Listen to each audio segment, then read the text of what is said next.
ฟั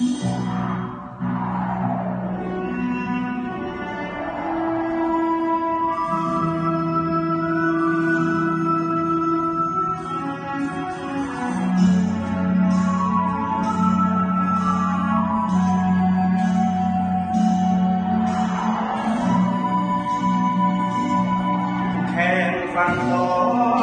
เดี๋ยวมองตามสายนาทีเดือนดาวเป็นประกายสีอาสายวานีคือมีงามดีหน้าทางไม่พอเพื่อนมองตามสายลมเย็นภูมิใจเมื่อไรแลเห็นเขาถือเป็นความสุขหัวใจยืนแทนฟังขอปกป้องเขตน้ำแดนดินชีวิตคนลาวบ่สิ้น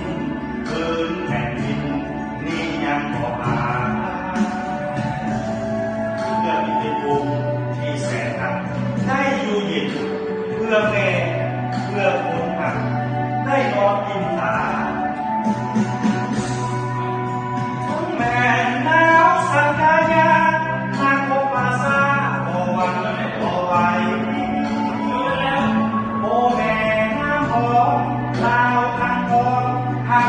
สายใจน้ำของนับวันเย็นใส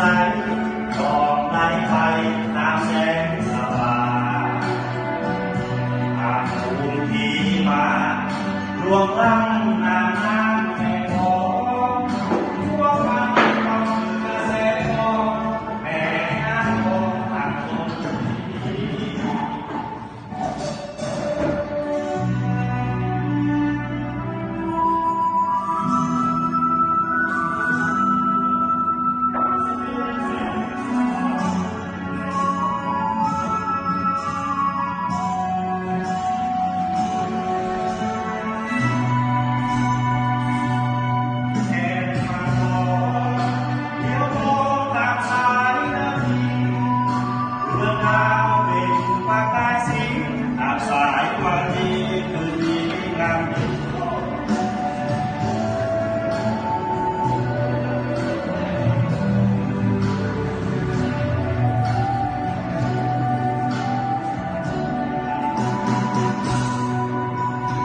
แม่